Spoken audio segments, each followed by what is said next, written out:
Been driving all along, feel like I'm dreaming. Okay. What's up, y'all? Welcome to Street Apologists Live. How's everybody doing today? It is Wednesday, October 18th, 2023, and it's about 11:14 a.m. here, Pacific time, that is. And I'm very glad to be with you all this morning. Please hit that like button and come on in. You know, there's a lot been going on. We've been talking a little bit about it. This is not a news program, of course. This is a Christian urban apologetics program where we serve the underserved and look into the overlooked.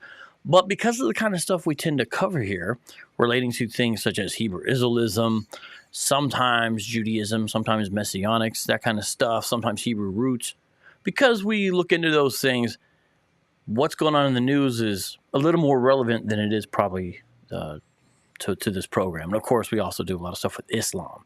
So what's in the news regarding Israel and Palestine? Well, it relates. And so I have been talking about it. We had Dr. David Wood on yesterday, and we talked about who is Hamas, what is Hamas. Great program.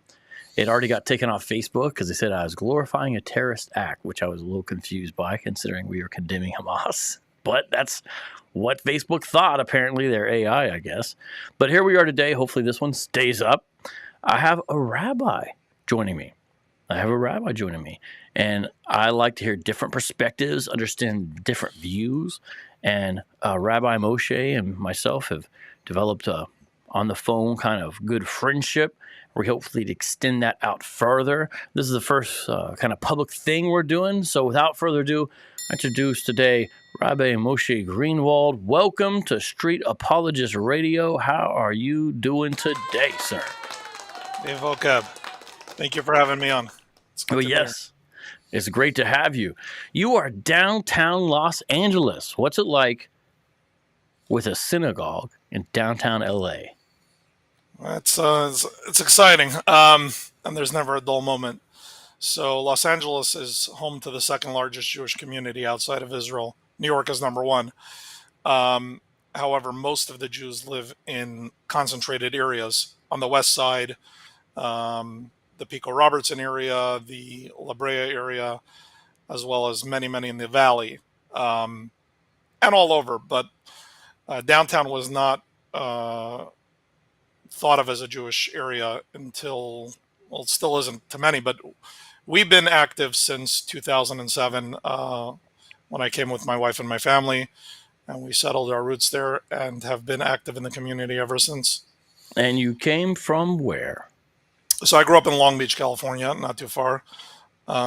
Married a lovely girl from Brooklyn, New York, Crown Heights area of Brooklyn, which is the headquarters of Chabad. And I know you're going to ask me about what is Chabad.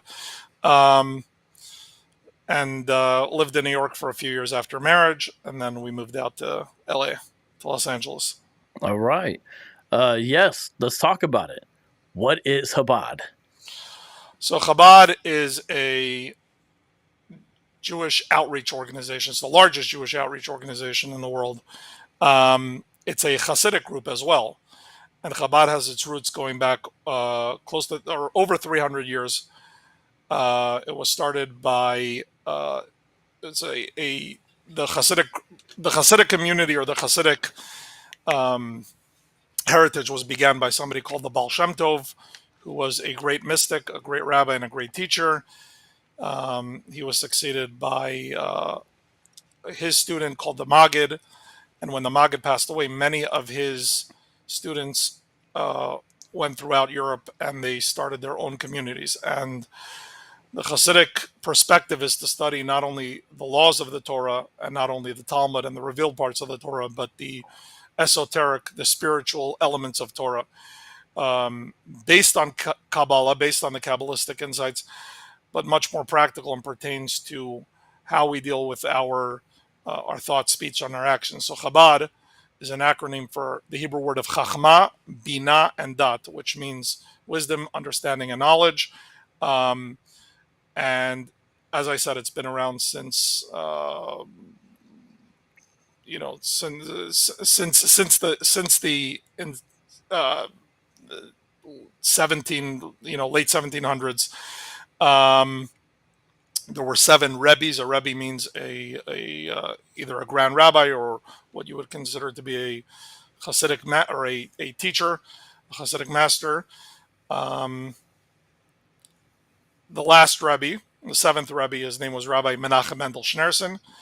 He was born in Ukraine, came to the United States in 1942, and during the war, and he succeeded his father-in-law, Rabbi Yosef Yitzchak Schneerson, who passed away in 1950, and he succeeded him as Rebbe. And he was successful in transforming Chabad into not just a Hasidic group that is based on the, busy with study and with prayer and with learning and being an insular community like most of the Hasidic groups are, but to actually go out into this world and to engage in our fellow Jew, to battle assimilation and to battle Jewish apathy and to battle Jewish ignorance and to be lamplighters in this world of goodness, kindness, and spirituality as well. So the way that this works is that Chabad rabbis, by and large, go to all 4 corners of the earth. We go to wherever there are Jews, big communities and small, and we establish ourselves there to engage. We don't wait until people come to us, but we go to them. And some of us have been called the evangelicals of the Jewish community, but I would take issue to that because we're not exactly trying to convert anybody to Judaism.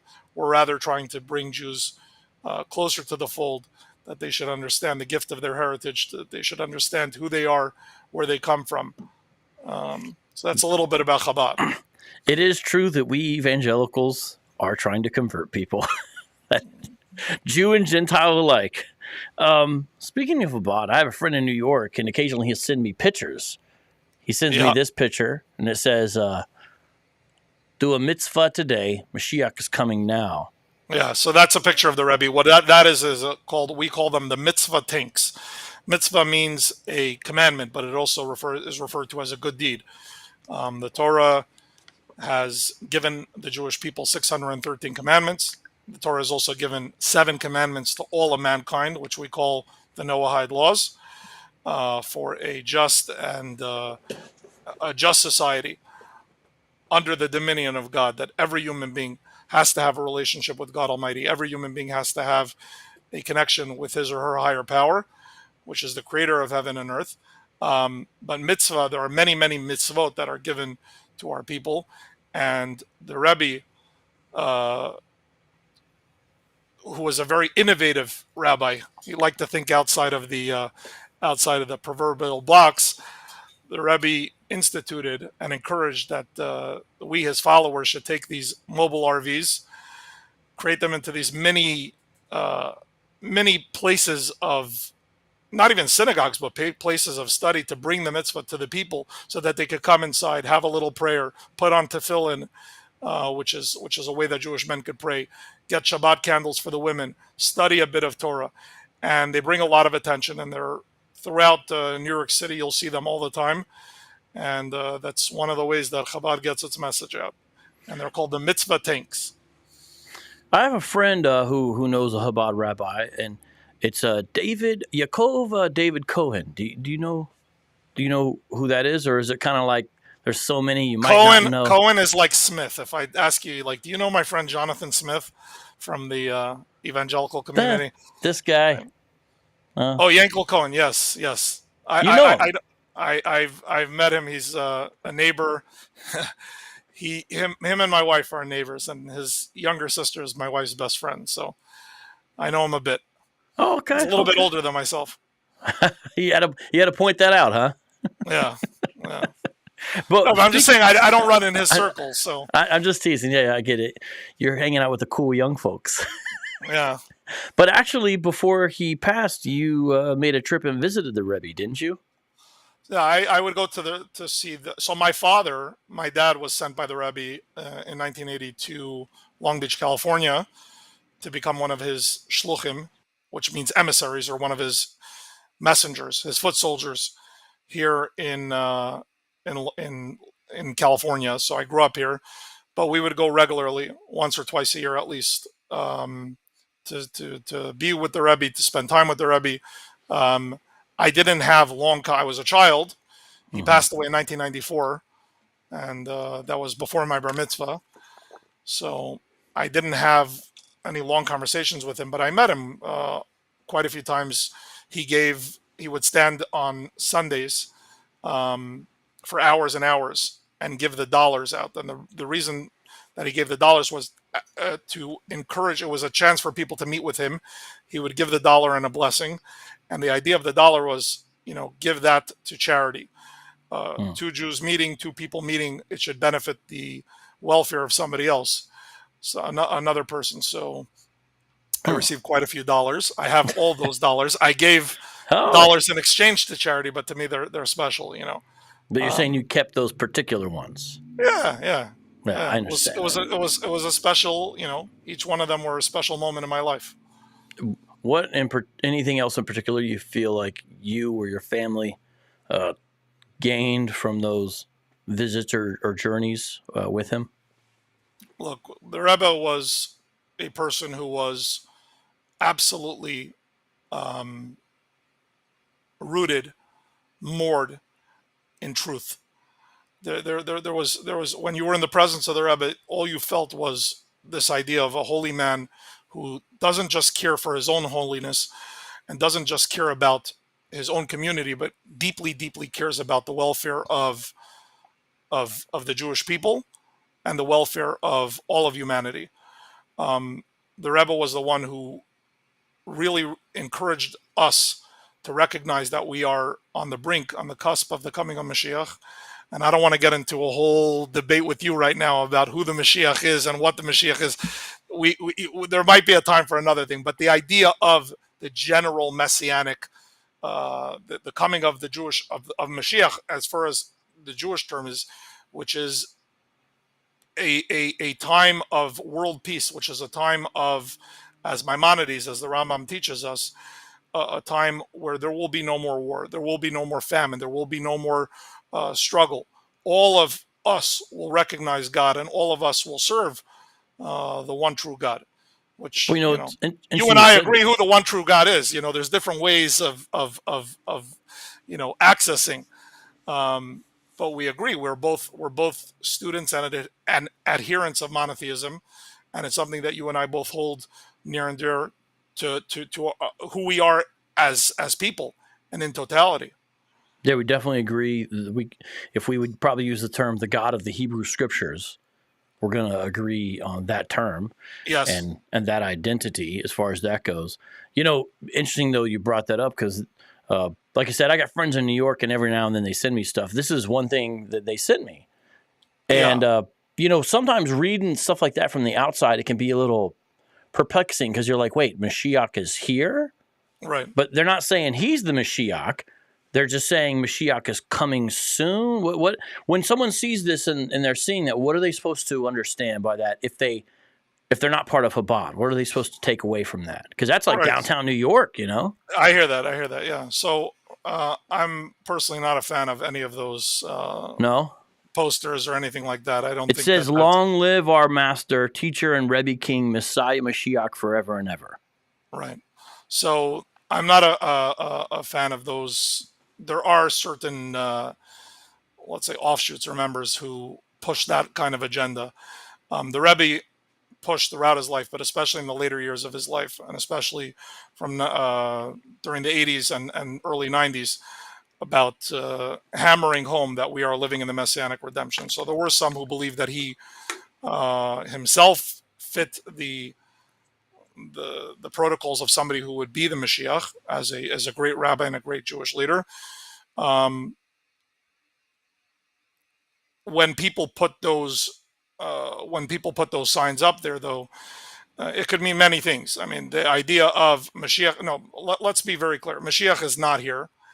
The redemption is not here. Otherwise, we would not be meeting about terrible travesty and tragedy that has taken place just less than 2 weeks ago, which absolutely ravaged and created major havoc into the Jewish people. But then again, we are hopeful that that era, that the Messianic era, is upon us, meaning that any day, and it's the belief of every religious Jew, as Maimonides, is the great theologist and thinker, who said that one of the principles to be a believing Jew is to believe every single day that Mashiach, that the coming of the Messiah, is imminent and upon us. And even though he may tarry, but we believe in a complete belief in this concept of a Mashiach. Well, we believe in that too. Obviously, we would, what you just said, imminent, forthcoming. Obviously, differences on who that person is, Yeah, of course. yeah. Let's talk about what you just mentioned. You just brought up what happened October 7th. And let's help some of our listeners out. Rhino PKC, shout out to you, Rhino, for being the first super chatter. And I think this is a good way to start this part of the conversation. And guys, I hope you understand. Yes, this is a Christian apologetics program, but you guys understand. Every guest I have on, I don't debate everything they say. I know how to have respectful dialogue without giving complicit agreement to everything. And we understand that. And I frankly don't know of any better way to make it in the world, because otherwise you just live in an echo chamber. And I don't want to do that. I don't think that's a wise way to live and exist, and not very practical either. So Rhino says this: unfortunately, this topic, he's talking about the situation in Israel, has become, let me put that back on the screen here, has become part of many conversations. Christians need to have coherent answers for this topic when it is thrust upon them. So obviously we understand you're not a Christian, but a lot of my audience is. Help us have coherent answers to discuss with people about the situation in Israel. More information and a better understanding of what's going on and all of that. And that's why we wanted to do today. So thank you, Rhino, for ushering it in. So what are some coherent answers that we can give regarding this to help people see the full spectrum of the truth? Right. So what I find to be the most challenging part of this whole conversation or debate, however you might put it, is that there are a ton of facts that have to be uncovered and discovered. And there's a ton of history. There's volumes and volumes and volumes written on this stuff. Now, I'm not an expert, but I know more than your average person about this topic because, first and foremost, I'm a Jew. Israel is the homeland of the Jewish people. It's not the homeland of the Jewish people because the United Nations decided that it's the homeland of the Jewish people after the horrors of the Holocaust. It's the homeland of the Jewish people because God has given it to Abraham, Isaac, and Jacob. And we just started the Torah anew. Unfortunately, this attack took place on the great joyous holiday called Simchat Torah, the celebration of the Torah. When we finish reading the Torah, we finish the last book of Deuteronomy, talking about the passing of Moses, the farewell of Moses, and immediately what we do is we start the Torah again, because for us to be part and parcel of the Torah, for us the Torah never ends. The Torah is something to be studied our entire life. And immediately upon reading, we read Bereshis bara Elokim es hashamayim ve'asaretz. In the beginning, God created the heavens and the earth. And there's a great commentator called Rashi. Rashi is an acronym for Rabbi Shlomo Yitzchaki. Lived in the 12th century, I believe, in France during the time of the First Crusade. And I just was talking about him today with a friend. I'm so sorry to interrupt, but just give me a second. This is just to show what little I know. That's why I'm doing it. That's okay. It's totally vain. But yeah, so he lived in France, and he wrote in Hebrew these commentaries. But interesting, whenever he thought there was a word his audience would not fully grasp, he would translate it into French. Yeah. For the audience to understand. But what's interesting is, of course, some of the French language has changed. Yeah. And so because of that, there has to be commentators on the commentary. Yeah. Commentary. In the most famous one. French, yeah. Yeah, the most famous one is he saying that you can eat flying lobsters. But no, he's talking about locust. But the French word has changed that he Yes. used there. And so, again, this is me totally repeating a conversation with my friend. But I just wanted to do as a show. I know a little bit about what you're talking about. Yeah. But go ahead. Go ahead. I mean, I'm sorry for being vain there. No, you're not being vain. It's awesome that you know that information. Look, within the Torah community of people that study the Torah, as well as hold on to the idea of Torah She'Ba'al Peh, which is the oral tradition given at the same time as the written word was given to Moses at Sinai. We believe, and this is the entire fundamental belief of Judaism in its totality, is that there was an oral tradition given at the same time. So within those rabbis and within those scholars and teachers that have passed down the written tradition on the Torah and the Talmud itself, Rashi is number one. So Rashi is every 5-year-old in school that starts to learn the Chumash, which is the Torah in its original Hebrew, Lashon HaKodesh, studies Rashi. So Rashi says on this first verse, he asks a question and he says, if Torah is a book of laws, right, a book of mitzvot, then shouldn't the first mitzvah, the first commandment, which is to mark the Hebrew calendar, to mark the months. We have 12 months, Hebrew months, and we have a concept called Rosh Chodesh, which is the first of the month, which is how we determine when our holidays are. Essentially, we should be starting the Torah with the first mitzvah. Rather, we start with the creation of heaven and earth. And Rashi right away says, because when the nations of the earth come forward and say, Listimatem, you are a bunch of thieves, a bunch of bandits, you are standing and occupying land. God Almighty says no. God Almighty says, I created the heaven and the earth. I give every nation a place to go. And I first gave it to the Canaanites, and I had a wonderful son by the name of Abraham, his son by the name of Isaac, his son by the name of Jacob. And I promised, and I gave this land, the land of Israel, to Abraham, Isaac, and Jacob, to their children. That's in Genesis 15. That's what you're talking about in Genesis 15, where he says, you're going to first go into slavery, but the iniquity of the Amorites is not yet filled. Is that the verse you're referring to, I imagine? I'm referring to many verses. Yeah, okay.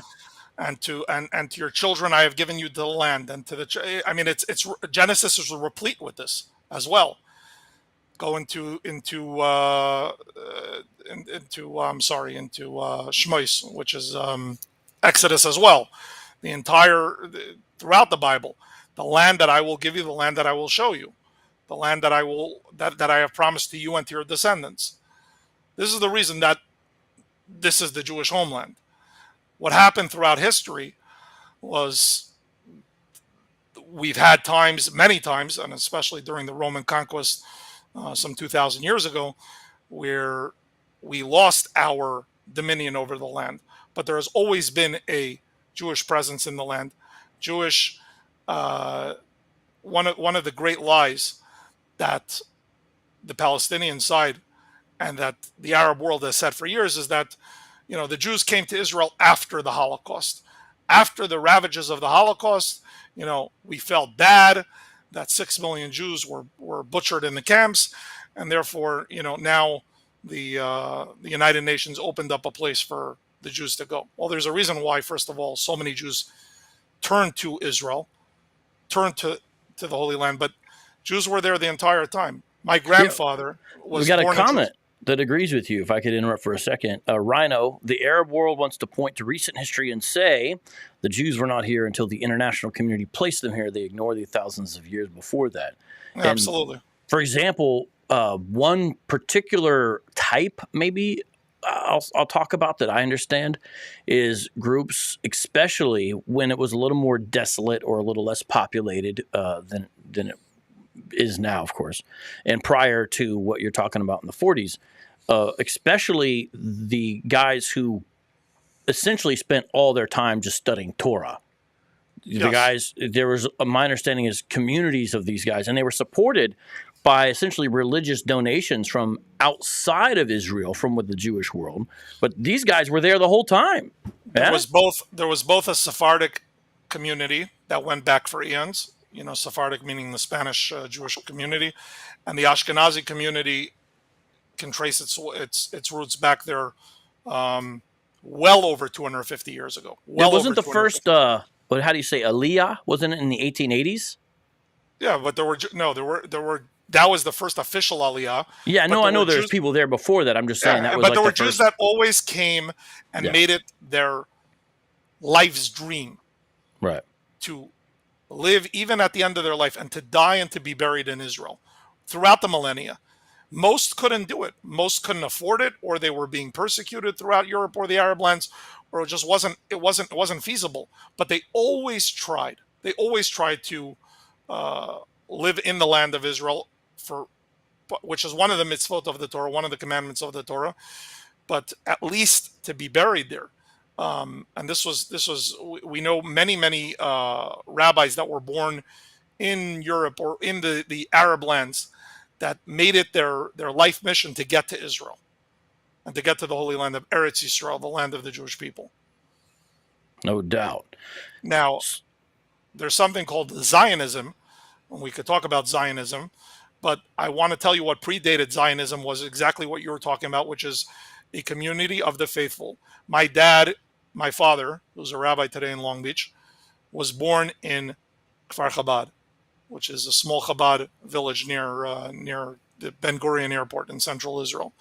His father was born in Jerusalem. Now they could trace their roots back, his father, 7 generations before him. So it's well before the mid 1800s. It's well before the Balfour Declaration of 1917. It's well before the British Mandate, that there was a sizable Jewish in the 1830s to the 1850s. There were more Jews living in Jerusalem. There was a larger Jewish population than Arabs living in Jerusalem. Fact. So your father was born in Israel, and your grandfather. Yes, my grandfather actually fought. He was a young man, 16, 17, 18. He fought before 1948 in one of the organizations called the Lehi, to fight against the Arab persecution and the Arab mobs, which were doing essentially the same thing of what we saw in Gaza. I didn't know about the name Lehi, but I knew the name Haganah. Haganah was the largest group. There was another group called Etzel, and there was another group called Lehi. Lehi, I would say, was the more right wing, the more many people call them terrorists. Was that Ergun? Ergun was the Etzel, and then the Ergun and the Lehi were kind of sister organizations. Have you ever seen the 1960 movie with Paul Newman, Exodus? I've seen bits and pieces of it on YouTube. I never sat down and watched the whole thing. I like the song at the end. It's a very catchy song. Yeah, it's so funny you just said that. When I asked my dad, I said, "Dad, you ever seen this movie in 1960?" My dad was only 4 years old or so then, 5, whatever. And he said, "Oh yeah, it's got a great song." he said that's what he said to it. It's a great song. But it's a very interesting movie. It is 3.5 hours long. Yeah, yeah, I'm not through it. I'm sitting down a little bit here, a little bit, but it's very interesting. It's one of the few movies that I know that's about that, and it does show things that I do think you could consider forms of terrorism by Ergun, specifically blowing up the David Hotel. Yeah, but here's the difference. Yeah. For better or for worse, the British at that time were denying access to Holocaust survivors, those that went through the camps. They had closed the borders to any Jews to allow them to come into the land of Israel after their families and all had been butchered in Auschwitz, in Bergen-Belsen, in Treblinka, in the camps. And that's number one. And the reason that they banned them is because of the Arab population at the time that says no more Jews into our land, because they were incited by the Mufti of Jerusalem, and you can look him up, Haj Amini al-Husseini, a adherent, a close friend of Hitler. Buddies with Hitler. Yeah, I know the Grand Mufti. There's pictures of them hanging out together. In fact, I have a friend, David Wood, who showed the picture of the Grand Mufti hanging out with his buddy Adolf. And this is on old Twitter. I think it was old Twitter. It might have been Facebook, so don't I forget which. And they kicked the They basically said, if you don't take this picture off, your account's going to be not restored or whatever. So he's like, whatever. It just showed the picture. That's really all he did. So that's exactly true. And that little movie, I know it's a movie. It's not reading a book or a documentary, but I just bring it up because I find it interesting when these issues bleed over occasionally into mainstream media, even if it was back in 1960, which is only 12 years, of course, after the official founding. They have that element in there. And so there's a number of Jewish folks, and the Brits are basically holding them, and they can't figure out what to do with them. They're on these different little islands. Cyprus, yeah. Yeah, especially there. Exactly. There you go. And some of the guys want to send, that's a German problem. So they want to send them back to Germany, some of these guys. This is post-World War II. And then there's other officers who are more, let's put them in Israel. Well, we can't because we agreed the Arabs won't let that. And what's interesting about that is it shows you this. The Jewish people at that time weren't occupying anything. There wasn't a state or a nation officially. They were just buying property and moving in. And yet, it was still a problem. The Jews had brought property from the early 1800s. Yes. They bought it from Turkish. Again, remember, before the British, it was the Ottoman Empire. Israel was entirely under the Ottoman Empire. The Ottoman Empire was the Turks, and the Turks were basically absentee landlords. There were some Turkish government governors there at the time, but basically they owned vast swaths of the land. The Jews that came there from Europe, and these are the European Jews, not the Jews that were there from millennial, but Jews that were going to escape the Jew hatred, the anti-Semitism, the pogroms. Anti-Semitism was ramping up in Europe, and some people kind of saw the writing on the wall and said, let's go. But everyone should understand, they were buying land. The land. They were buying land. And if you were a property owner and you're Arab, or let's say Christian, guess what that's going to do to the value of your property? It makes it go up. It makes it go up. Your land is more valuable now. Ultimately, it just on a sort of economic level, it should be seen as a good thing, but there was definitely an intense backlash. And eventually, of course, as you know, there was riots and even slaughters that happened. And that's why Haganah and Ergun and some of these groups, I think, partially formed and whatnot. Look, I could just tell you that is what pushed my grandfather to join as a very young man. It was two things. Number one is he could not sit with the fact that Holocaust survivors were again being put in barbed wire and not allowed to come into the land of their people after experiencing tremendous chaos and devastation in their lives. And number two was the Arabs on a regular basis would attack, would maim, would kill, would rape and pillage Jewish kibbutzim, Jewish towns, Jewish cities, and within Jerusalem, the Jewish areas of Jerusalem itself. Hebron had a large Jewish population there until 1929, when that's when it happened. When the Mufti did the same exact thing that the Palestinians do today, what Hamas does today, which is basically saying the Jews are trying to take over Al-Aqsa, the Jews are trying to storm our holiest place, the Jews are trying to upend us, and before you know it, mobs of people were being butchered, or not being, mobs of people were butchering innocent, defenseless people.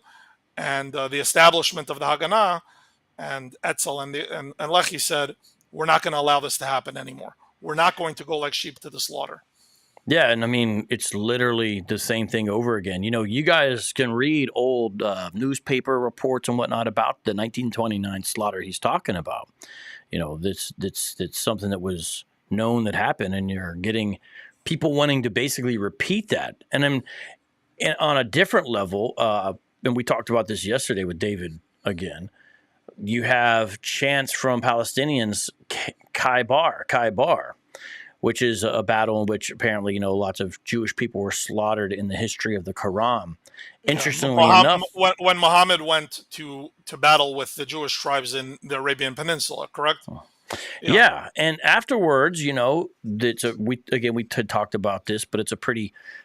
This is from the Hadith themselves. Muhammad decides to eat at the house of a Jewish woman whose family had been slaughtered, and lo and behold, she poisons his companion. I don't know why he would eat that, and he gets poisoned and doesn't die from it like his companion does, but over time it affects his body. So you still also have this idea. Sometimes you read in the literature from conservative or Islamic clerics of, well, look, they've always been our enemies. One of them is even who killed our prophet. And that's from the Hadith itself. And then there are many today that say, well, that when the Jews lived in the Arab countries, right? Because there were always Jews that lived in Morocco, in Tunisia, in Iraq. There's still a sizable community in Iran today. They used to be somewhat more tolerable in those places as well. Syria, well, compared to Europe. Yes. Compared to Europe, they were more tolerable. But yes. Make no mistakes about it. The Jews and the Christians were considered to be dhimmis, which means... We're still dhimmi, second-class citizen. Second-class citizen. Make them pay the jizya until they feel subdued. They couldn't own land. There were many trades that they couldn't get into. There were countries that they weren't even allowed to ride a horse. They would have to ride a donkey. They would have to walk in the street, not on the sidewalk. Couldn't wear religious symbols. And sometimes they made them wear overt religious symbols to so that they would be able to identify this as the Jew.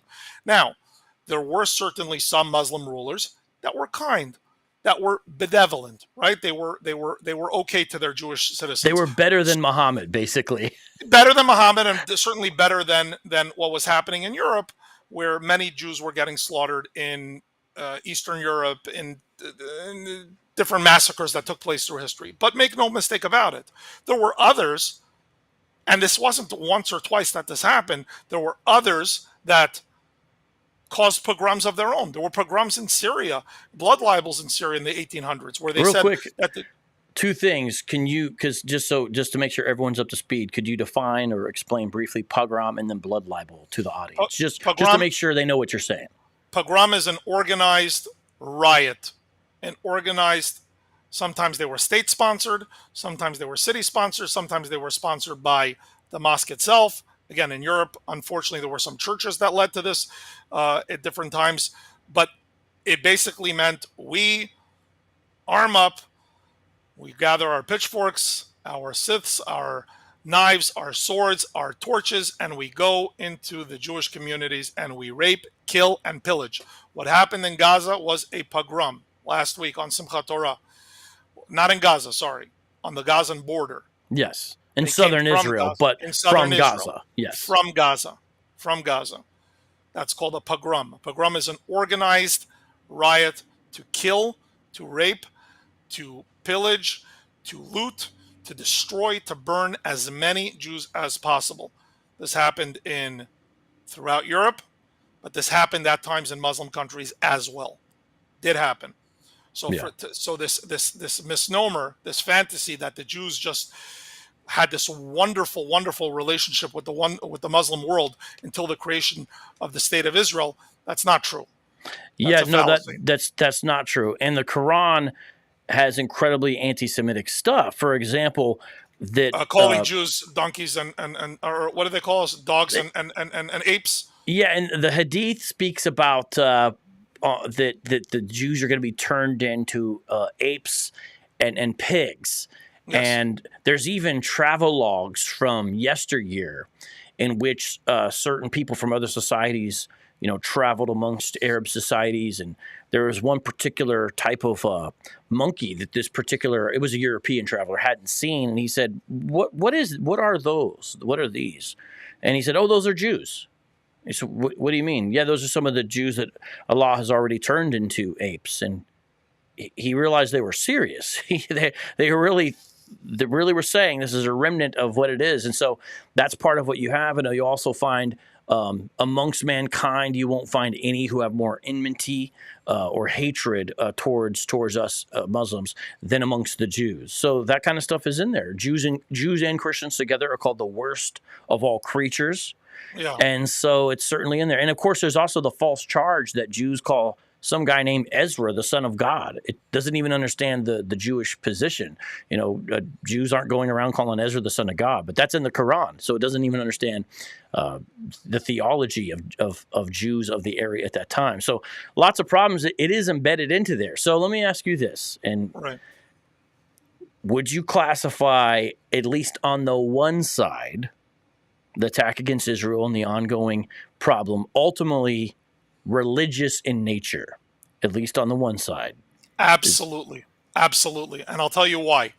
It is being portrayed by the media, by the left, by many people as a battle over geographic land. And it is to a certain degree. And this is where I was getting at. The crux of the issue is as follows. The Palestinians and many of the Arab world, for generations now, the last 75 years, and then the time that the Jews were trying to establish a homeland for themselves, so mid-1850s, they could not live with the fact of having a tiny, small Jewish enclave, a country of their own amongst 22 enormous Arab countries, which from North Africa all through the Middle East. I mean, if you look at Israel on a map compared to all the Arab countries, we're a blip, smaller than New Jersey. 7 million of us today. Back then it was less than a million. And no matter what, no matter how hard we've tried to live next to them, by and large, they cannot handle it. They cannot accept it, and they will not accept it. Now, what about the innocent Palestinians? What about the innocent Arabs over there? And there are many. Well, I will differentiate between, first of all, Hamas and the other ones, but you have to understand something, and I want the audience to understand this. Your average Palestinian today living in Gaza, not just Gaza, but in the West Bank, from the time that they are born, when they're little children in school, they are being fed a steady diet of absolute anti-Semitism, absolute hatred of Jews, absolute hatred of Israel. And they are being fed this from when they're children. I have seen textbooks that are being taught in the UN schools within Gaza. And in the United States, you'll teach a child math. If Mary has 5 apples and eats 2, how many apples are left? In Gaza, they teach if Muhammad sees 5 Jews and shoots 2 Jews, how many are left? This is how they raise their children. That's how they learn how to do subtraction? In their textbooks. I've seen it myself. Now, over the last 10 years, 12 years, officially they've cleaned it up.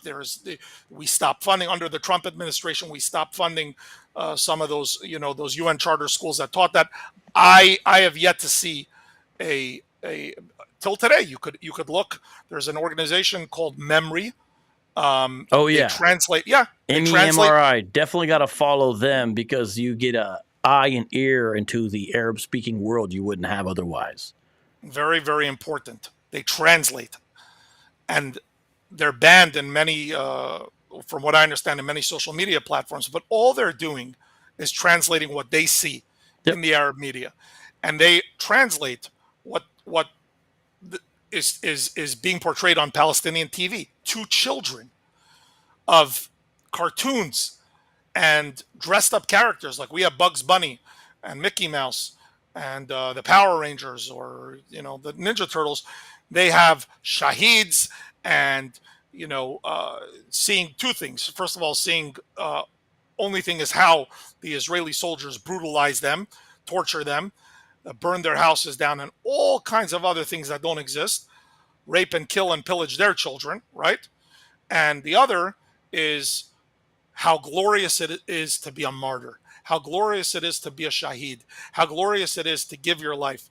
This is not only under Hamas. I want to make it very clear, because unfortunately, a lot of this rhetoric is in the basic Palestinian streets as well. And any of the you saw the images of people celebrating.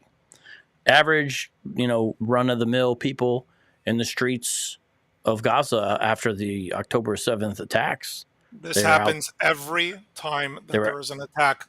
Yeah, out there having a party. mothers whose kids were suicide bombers in the 90s. And this was Hamas that was doing all the suicide bombing in the 90s as well. They're, by the way, they are the godfathers. They are the teachers of what suicide bombings are. They really perfected it in the early 90s in order to blow up the peace process, which was Bill Clinton was trying to formulate between Yitzhak Rabin, the prime minister of Israel at the time, and Yasser Arafat, who was a terrorist till the day that he died, a person who glorified the massacre of innocent men, women, and children as well. Yeah, Who what's allowed interesting is Hamas rose to power because they accused the PLO and Yasser Arafat of being too soft. Yeah, because the PLO traditionally didn't do suicide bombers; they just shot people in the street. So they weren't too keen on blowing themselves up. They just tried to do conventional warfare on innocent women and children, like the hijacking of planes, like the kidnapping of people, like the axing of a bus driver with a bus full of people. This was again in the early 1970s. There's a lot of history of bloodshed, and there is a argument, a false argument, which is being made again and again that this is about land and they just want to have a country of their own. Sure, they want to have a country of their own. They want to have a country of their own in Israel with every single Jew that lives in Israel today, either dead, God forbid, or driven out. When we hear on our college campuses them chant from the river to the sea, Palestine will be free. What they are saying is from the Jordan River till the Mediterranean, all of Israel, not settlements, not enclaves, which, by the way, they call all the newest thing that they do is they call all Israelis settlers. So I heard here professors in the United States, rabid Nazi rhetoric, where they are basically saying that every one of the people that were killed a week and a half ago, all 1,400 of them, and the 4,500 that were injured, they all deserved it. You know why? Because they are all settlers. So instead of just saying Israeli citizens, we're going to call them all settlers. Yeah, I've heard colonialists.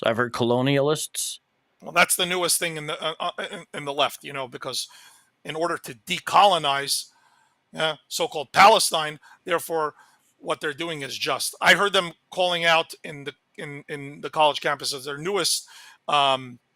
newest chant is, they have tanks, we have hang gliders. Glory to our freedom fighters. Freedom fighters. That's the new. These are freedom fighters.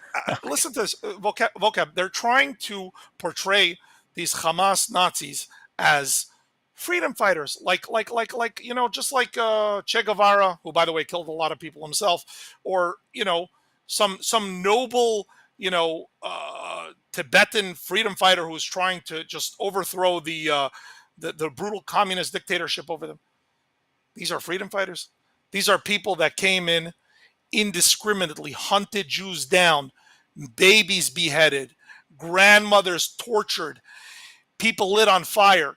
I saw videos of this, which, by the way, now everything is propaganda. It's all Israeli propaganda, right? Hamas videos themselves. They put GoPros on themselves. They video them butchering men, women, and children in glee, laughing, taking the bodies of Thai workers. There's a lot of Thai workers in Israel. They're not even Jewish. Murdering them or beating them to death with a hoe. And for people from Thailand. Yeah, there's many people in Thailand. I actually was not aware of that. I had seen some images, and I was wondering who are those guys. But you're saying they were from Thailand. Okay, well, I think there's over 30. I think there are hostages from over 30 countries, or at least, or maybe not hostages from 30 countries. There's definitely over 10 countries, including over 30 Americans. But within the attacks, well over 35 countries were represented, unfortunately, amongst the dead and the wounded. These are not soldiers. These are not freedom fighters. These are rabid Nazi butchers. And I'm using that word very pointedly.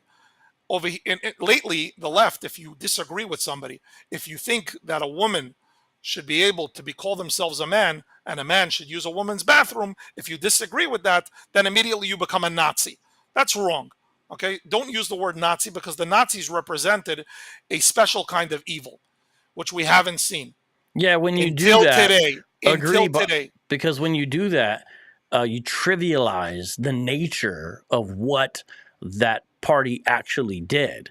If you just call anyone you disagree with, or you think that is maybe in some way, then you trivialize what actually happened. So it's a problem. People should definitely not use that so fast for their ideological opponents. Agree. I'm very careful not to use that word Nazi, but I'm using it again and again, because the Nazis had one agenda, and that agenda was to wipe out every man, woman, and child from the Jewish faith or Jewish lineage. And it didn't matter if you were religious. It didn't matter if you were secular. It didn't matter if you converted to Christianity. If you had one great grandparent that was Jewish, you had tainted blood, and into the ovens you went, right? The same thing today with Yeah, I just want to finish this thought. There's those charts I've seen at the Holocaust Museum where they have those charts exactly what you're talking about. Right. To determine all that kind of stuff. And I'll tell you something. Hitler, towards the end of the war, was losing badly, especially in the East. And his generals, some of his generals turned to him and said, Mein Führer, we need to have as many trains as possible going towards bring troops, to bring armory, to bring supplies to the German front in the East against the Soviet Union. So can you kind of stop, putting all these Jews on the trains, because we need our trains really badly? And Hitler said no. Nine. The SS said no. Nine.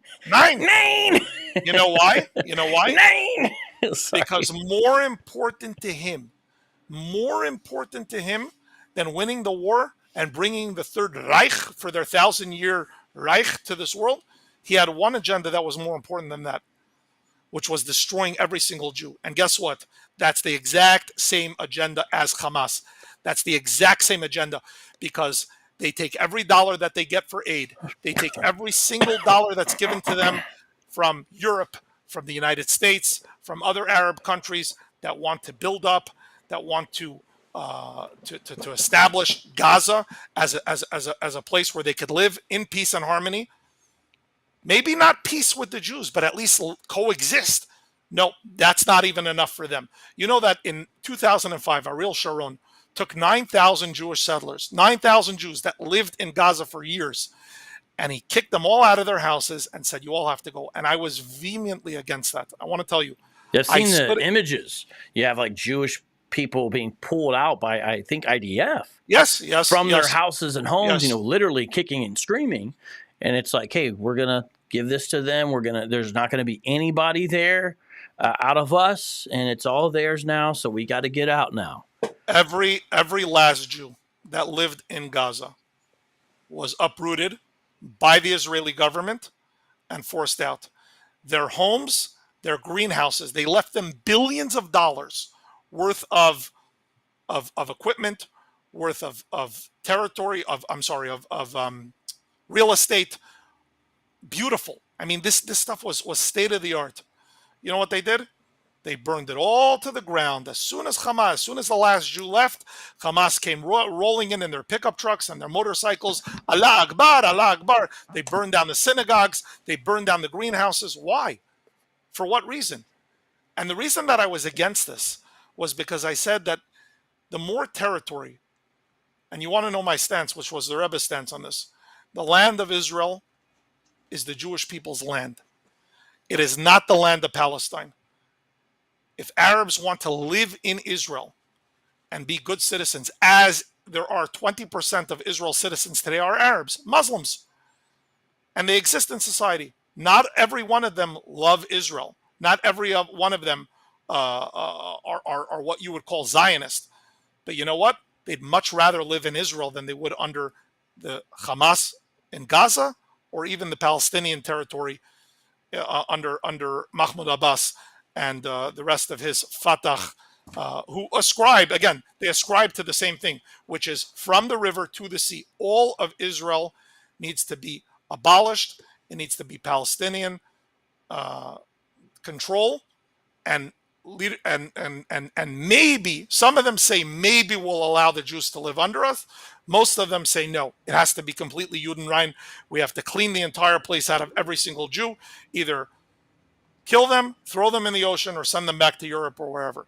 Yeah, This is this is part of a larger geopolitical, religiously driven impulse within Islam, which is this ummah, that's the Islamic community, must Right. be established by whatever means necessary. So Yeah. then Quranic law can be forced upon people. That's Sharia law, of course.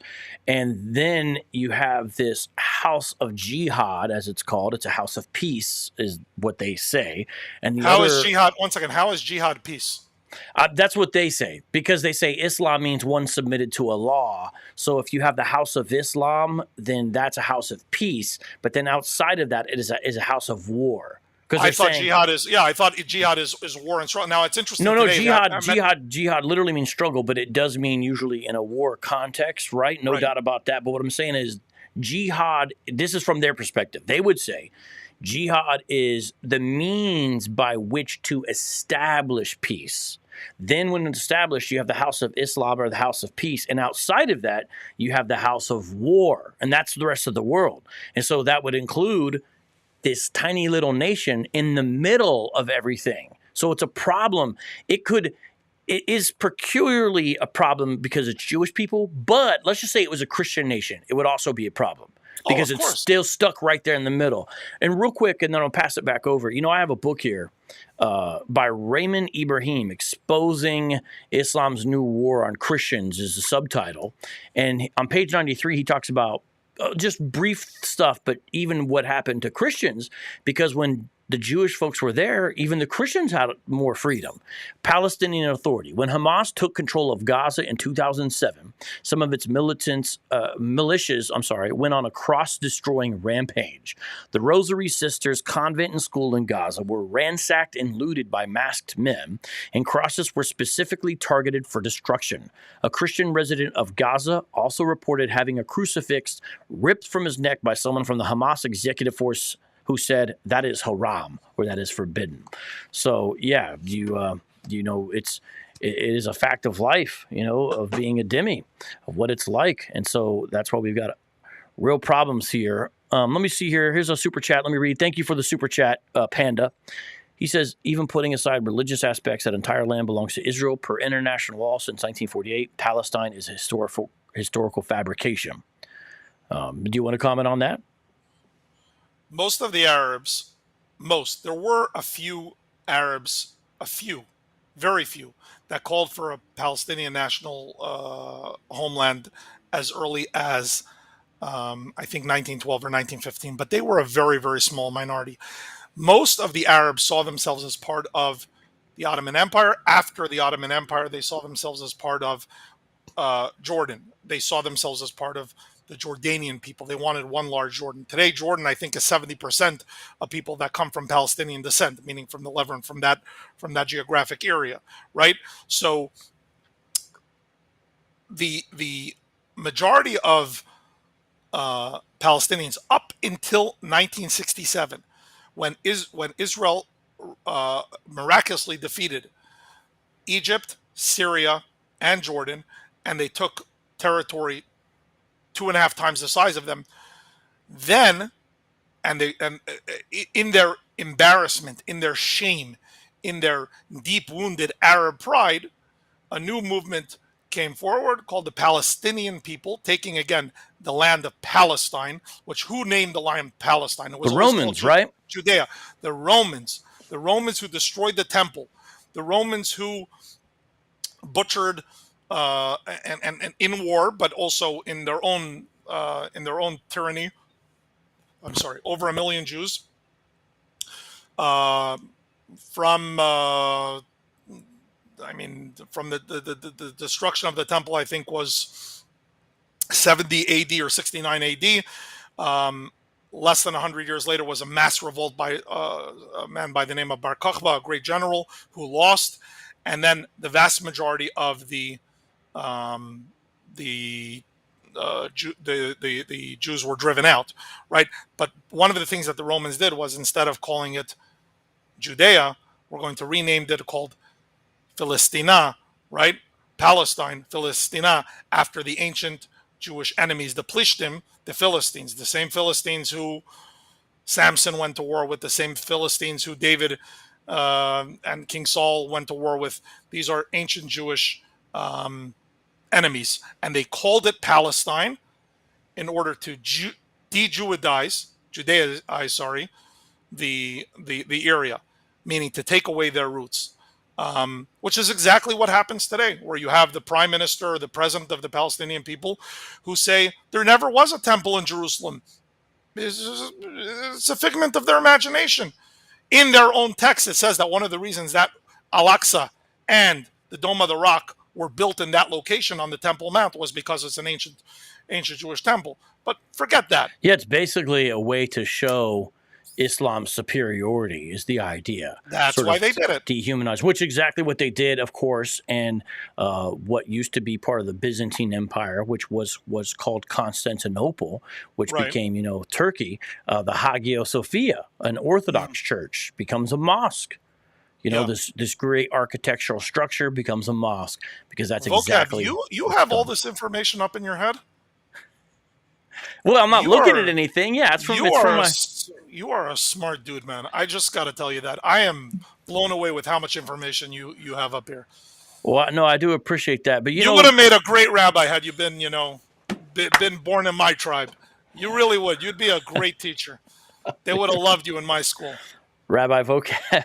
Rabbi Vocab. Oh, I already know the name of my program. You ready?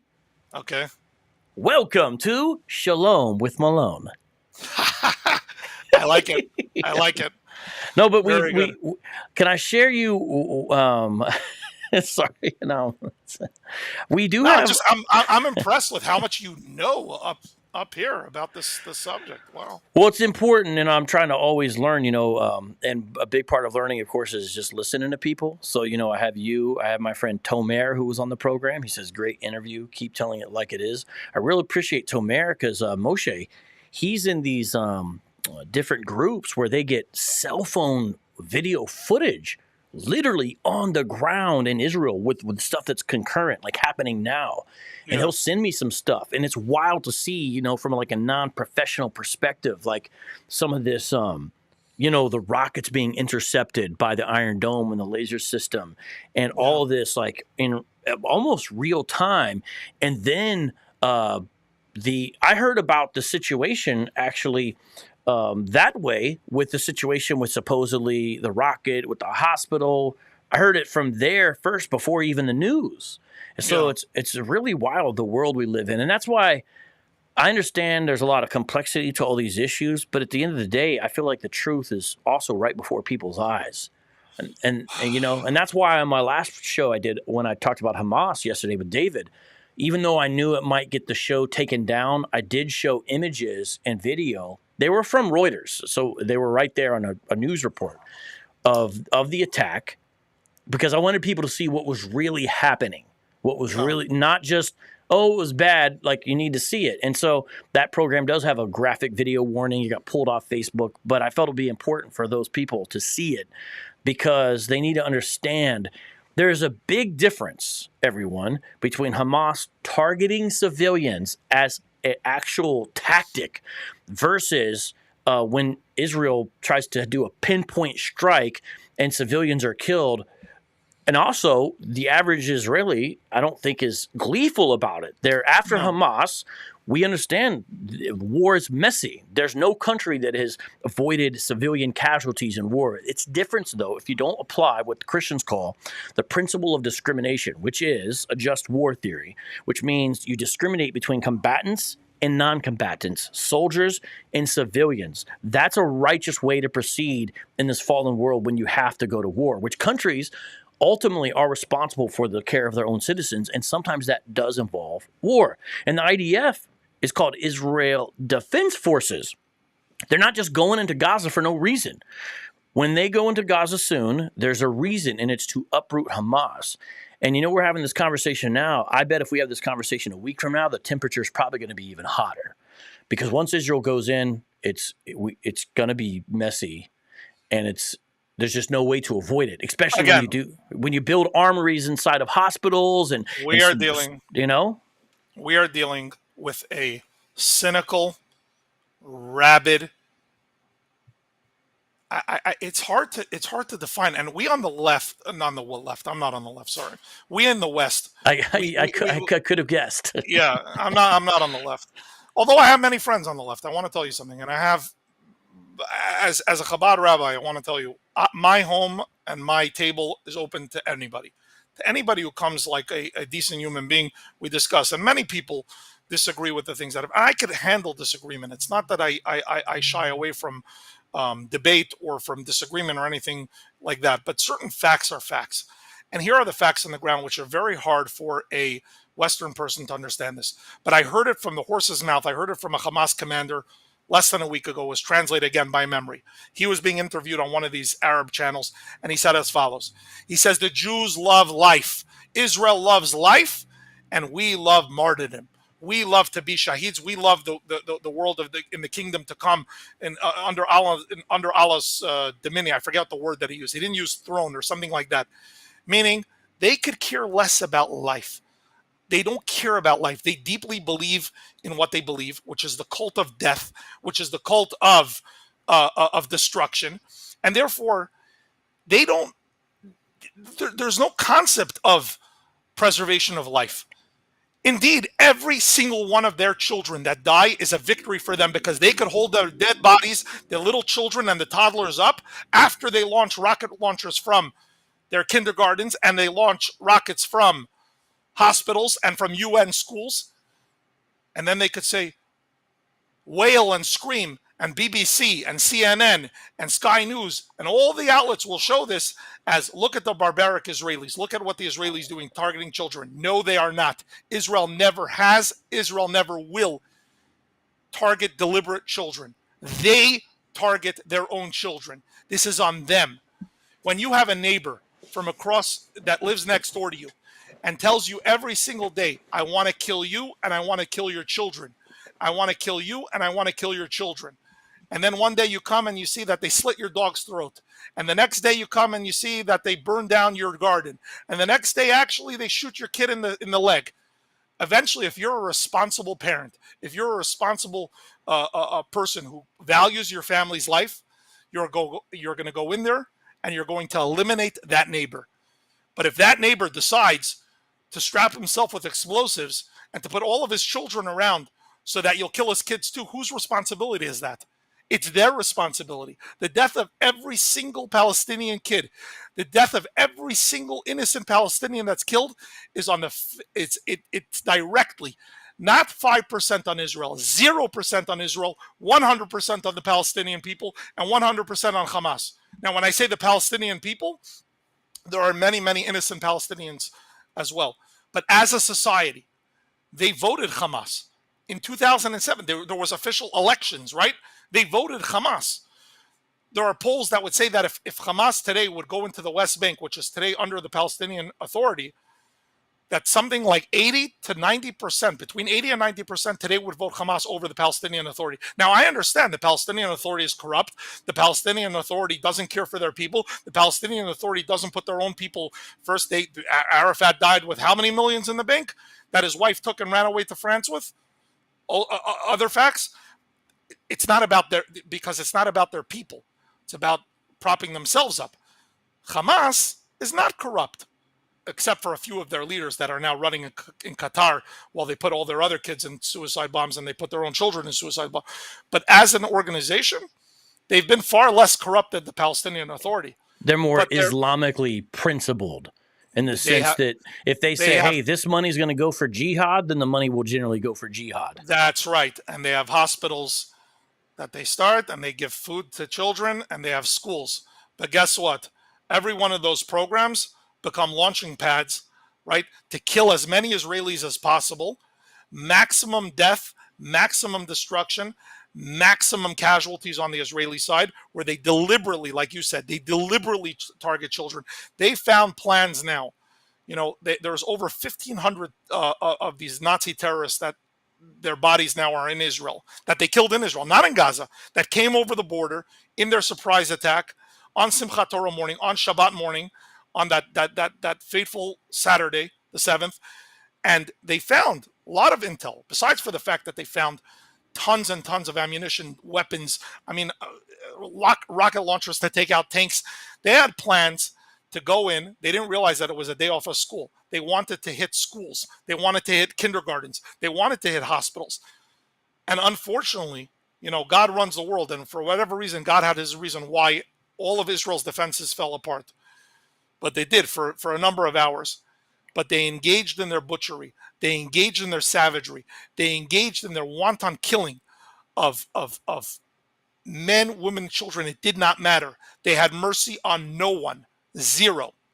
And by the way, that included Muslims and that included Arabs as well that were killed in these attacks. Yeah, it's essentially indiscriminate killing. It's just, there's no attempt. It's just slaughter, slaughter, slaughter. The hostages that they took, the only reason, it's not that they took the hostages because they wanted to do good by the hostages. The hostages are their human shield. They saw in 2000, it's like 12 years ago, when, you know about Gilad Shalit, right? No. So Gilad Shalit was a soldier who was captured in 2007 in a surprise attack. A few of his colleagues were killed, and they grabbed him. He was on the border of Gaza. They grabbed him and took him back to Gaza. Hamas held on to him for 5 years, and eventually Israel negotiated 12 years ago. Israel negotiated his release for 1,000 and for close to 1,100 terrorists that they freed from their prisons. This was a mistake of epic proportions that Israel did that. Because Hamas said, if the value of one Jew who we capture is worth 1,100, so let's capture as many as we can now, and they'll surely negotiate for yeah, the United States basically taught Iran the same unfortunate lesson recently. You know what I mean? Where Biden freed up all the assets of Iran because they released some hostages, and then it's interesting that right around that same time, the attack is planned and executed, funded and prepared with the support of Iran. Why is that shocking to anybody here? We have to learn to accept people for what they say and not what we would like them to say or what we think they're going to say or what they say. When Adolf Hitler came and says that we need to wipe the Jews out off this planet, he meant what he said. And unfortunately, many Jews at that time in Europe, they said, it's just another anti-Semite. It's just another person who hates Jews. We survived others before. We'll survive them as well. Well, unfortunately, they were wrong because he had a mission and an agenda. And that same mission and agenda is being perpetrated and being not only Iran. Iran is number one. Qatar is the state sponsor of Hamas.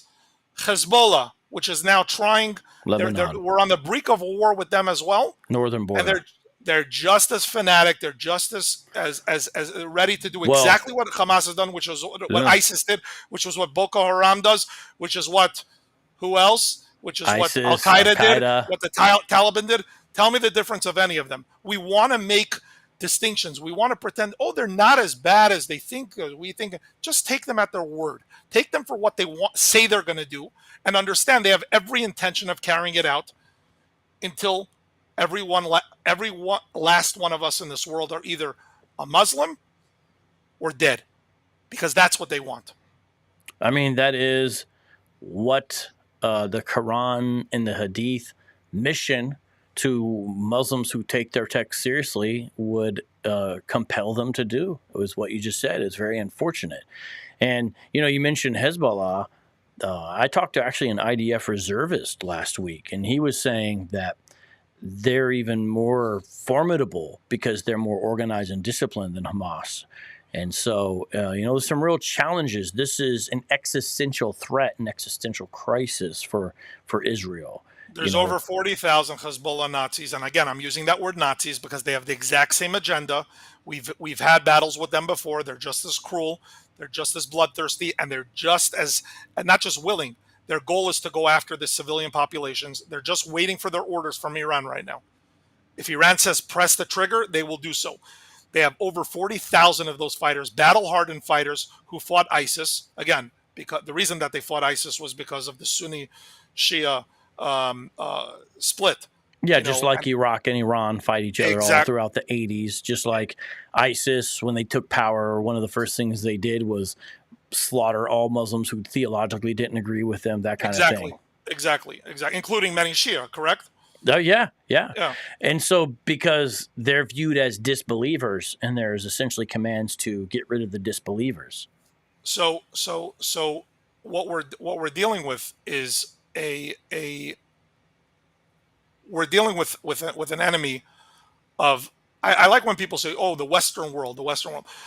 Anybody, whether you're Jewish, Christian, or Muslim, who has a heart, who has an understanding of the difference between evil and good, will not only condemn, but will do everything in their power to eradicate such evil from this world. Okay? I thought we learned our lesson after 9/11 of who these people are, of what they're capable of what their goals are, of what they want. I really thought that, because at that time in 2001, if you remember, there was an intifada being waged in Israel. Ariel Sharon went on the Temple Mount. Real quick, can you define intifada? Intifada. Well, they're screaming it on the campuses right now. Intifada, intifada, intifada, intifada, as if it just means, all of us standing with our flags to protest the cruel Israeli oppression and the aggression of the Israeli people. Intifada means uprising. Intifada means riot. Intifada means kill. Intifada means maim. Intifada means car bombing, suicide bombing, knifing attacks, axing attacks, taking cars and driving it into people waiting on the sides of the road, taking bulldozers and construction equipment and driving it into buses full of people. This is all part of intifada that they're screaming on our universities, in Harvard, in Yale, in UCLA, throughout our campuses. And it's acceptable? It's acceptable today? I've heard stories now where some donors have called upon Harvard, for example, to make a statement, because, at Harvard, you got 30 student groups signing right after this happened, this declaration in support of Palestine, saying that this is all Israel's fault. And some of these folks are like, hey, what's going on? You need to say something against that, and they basically didn't want to do it. And so some donors have pulled out. And it'll be interesting to see that kind of fallout when you have spineless people in leadership who are not willing to say what's right and what's wrong. Because ultimately, there can be theological differences, but if we say in some way, and I'll use an Islamic term here, that we're people of the book, there are clear moral commands and principles. And at the end of the day, regardless of your eschatological positions or this or that, right is right and is wrong is wrong. And that's why I am calling Christians to pray for this situation, to become informed about these situations, and to take these situations seriously. And honestly, I want to just say something. I've always been very grateful to, and I'm not going to say the entire Christian world, because there are some Unitarians and Universalists and certain groups of the Presbyterian that have not been friends to the Jewish people, have not been friends to Israel. But I will say that the evangelical community, those that stand with Israel publicly, loudly. I've been at the Israeli rallies here throughout the last week and a half, and there's been so many ministers and people that have come over to me and said, I'm a Christian, and this is just, God blessed Abraham, Isaac, and Jacob and their children, and we stand with you. And I know that support is there, and it's an amazing thing to see. And I want to thank all of the good Christian people that take a stand, because there is a stand to take here. It's right, and then there's wrong. A lot of what the academics are saying today, especially the ones that are not sure which, well, it's very complex. Well, it's very complicated. Well, there's two sides. Well, Israel has an occupation. Well. All this moral equivalency. You cannot equivocate. You cannot equivocate. And I hope I'm making my case clear here. Yeah, this is a situation where moral clarity is called for. And I think a lot of this situation has exposed the lack of moral clarity from certain sectors. And so I guess you could say it's helpful in that sense of being a barometer of sorts. And, it'll be interesting to see because, you see support from the West in general. Obviously, we're talking about exceptions as well right now. But when Israel's going to have to do what Israel's going to have to do, because it's not done yet, Yeah. what will that look like? Because there may not be the stamina, the moral stamina from the West as it's needed. And, I could tell you, Moshe, I have sort of a contrarian spirit a little bit in me. And let me tell you what I mean by that.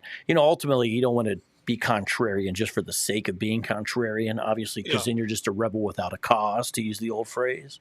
But when I have a friend who is Jewish on here and I see a lot of the hate and hardcore, harsh criticism that's beyond the pale of just ideological criticism that I get in response, it makes me want to say, well, let's invite another on and let's get even more because I'm like, well, people need friends in the world. And Yeah. maybe Christians can be some good friends, So hey, tell all your friends, give me a call.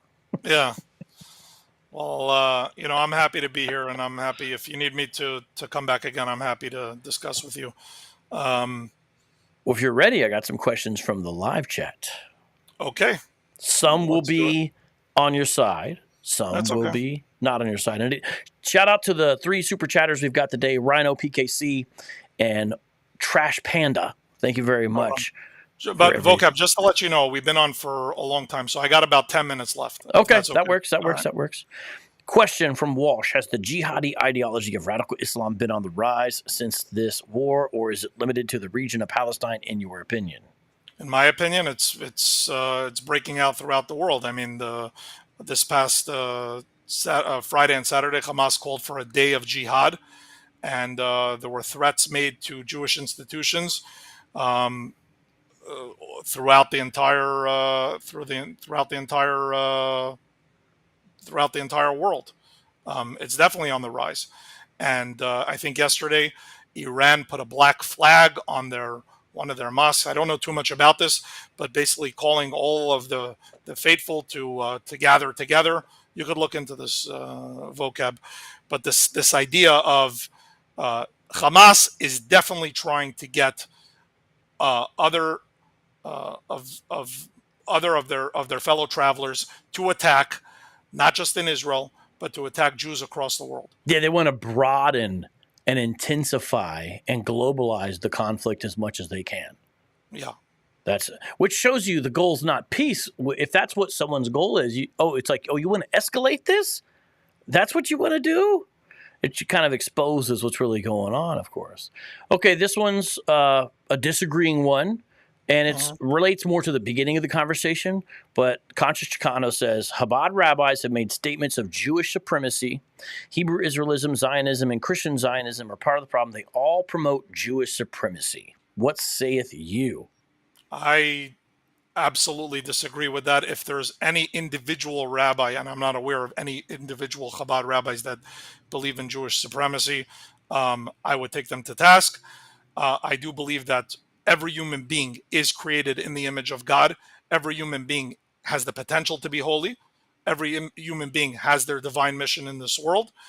The Jewish people have been given their mission, which is to be Or LaGoyim, to remind the nations of the world about Hashem Echad U'Shmo Echad, that God is one and His name is one. Um, I do not see myself as superior to anybody else. I see my mission to remind Jews of their mission and to remind Jews that they need to be hold true to the Torah, hold true to their people, and hold true to God. Um, but supremacy is contrary to the Torah, and it's contrary to how I see things. The idea of at another time we could have a conversation. What does it mean to be a chosen people? Because chosen does not mean better. Chosen means picked for a individual task, but every one of us are picked for that task as well, and that's to have a relationship with that's to have a relationship with God Almighty, and a relationship is a deep and powerful one. It's why we're here on earth. We're here on earth to make this place, make this physical world a dwelling place for God Almighty.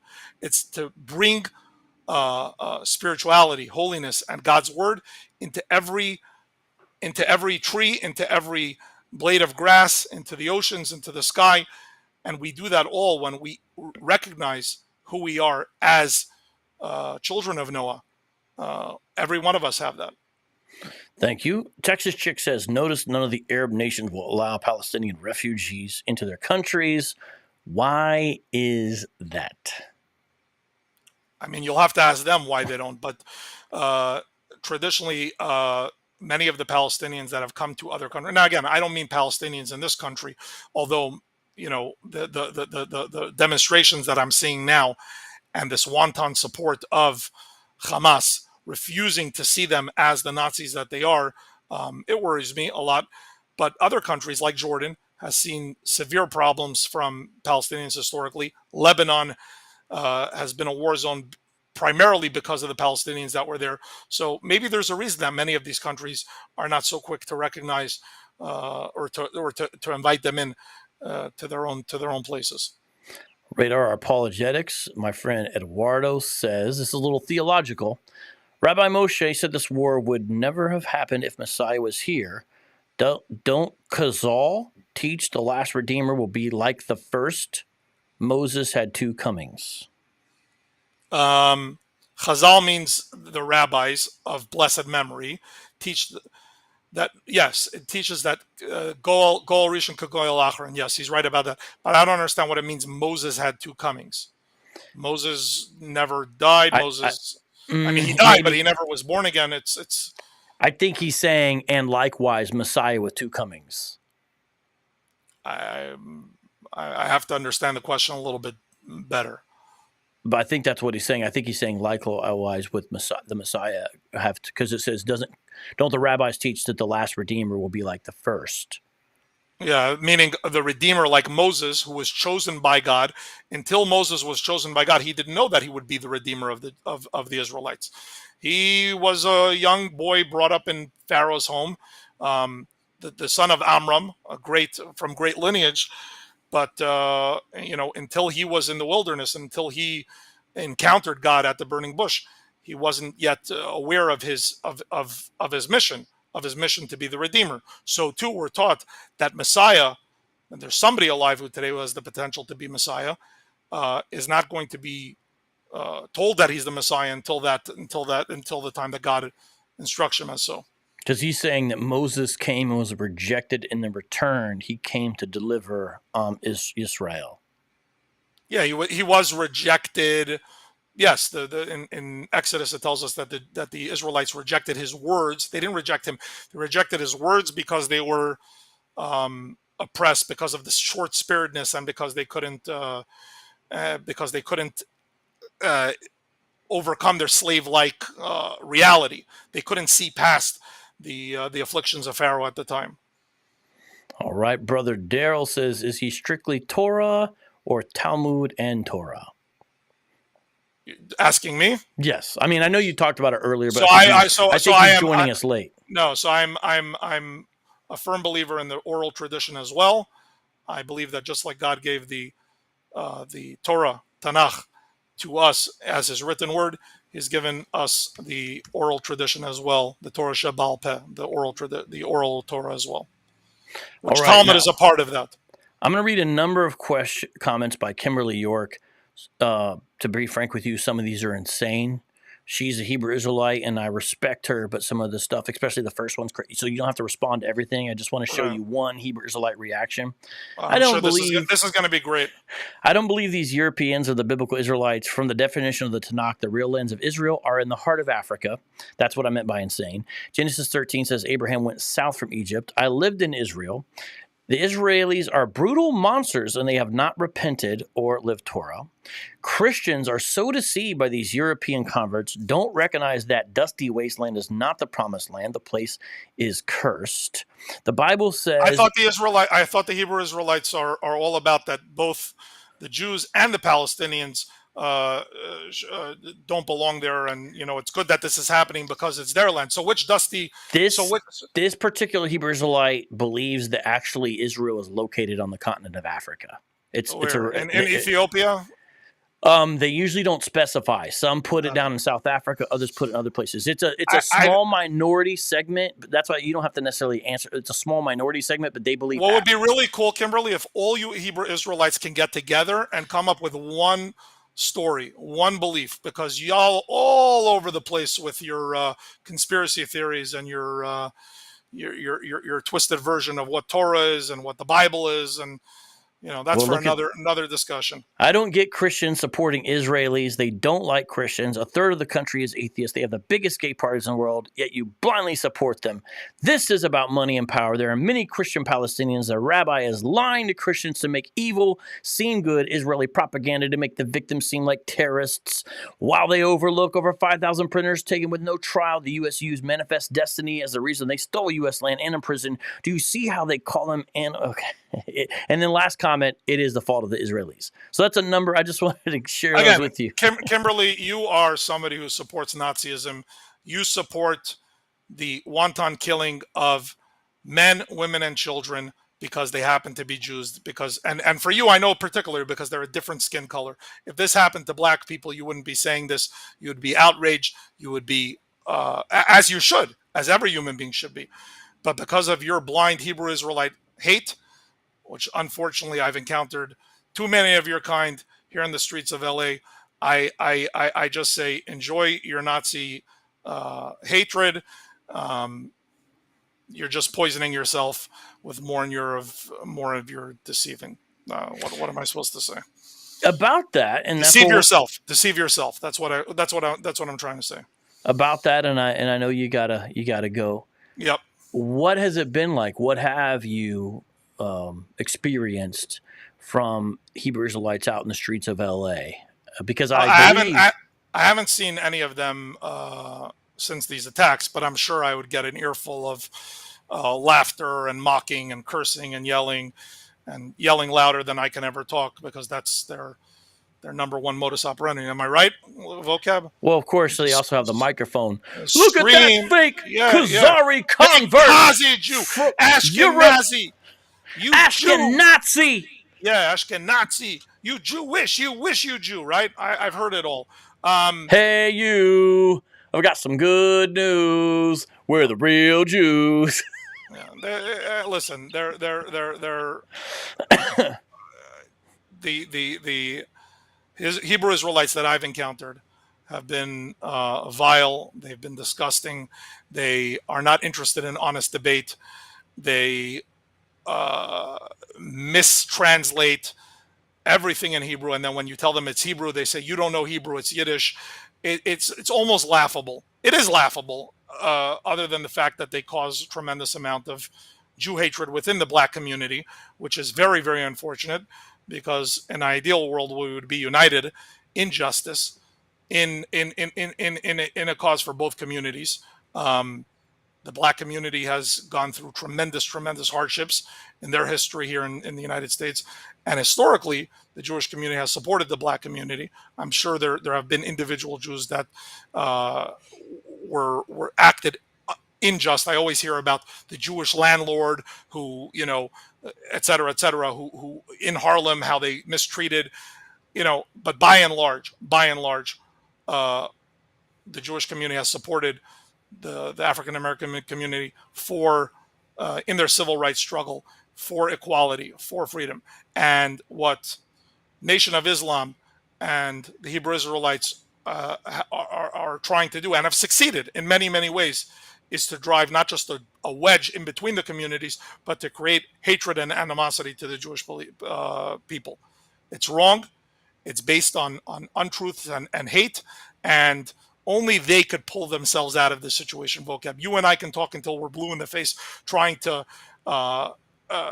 convince them of the error of their ways, how they mistranslate Tanakh, etc., etc. And I know that you've been successful in many of your ways. But ultimately, they have to decide: are they going to, be a people of full of hate and hatred of other people who don't share their skin color? And I hope the answer ultimately is no, as people break out of that. And maybe even some of them will see, here you and I are talking and we have theological differences and all kinds of things like that. And yet we can have a conversation and respect each other and get somewhere by having a productive dialogue. Absolutely. And so, vocab, I'm going to say this straight up. And I don't say this to be offensive to any Christian. As I said, I value the support of the Christian community, big time. But but ultimately, when it comes to the theology between the two of us, as much as you believe in Jesus in your heart, and I know that you do because you're a very, very big believer, I'm just as strong in my belief in Hashem Echad U'Shmo Echad, in the God of Abraham, Isaac, and Jacob, without the belief of Jesus. And I don't say that to be offensive to you. But what I do value is the fact that we could come together, okay, not just tolerate each other, but to actually talk openly and honestly with each other without reverting to screaming, without calling each other names, without belittling one another. This is the way that good people should have conversation. This is the way that good people should have dialogue.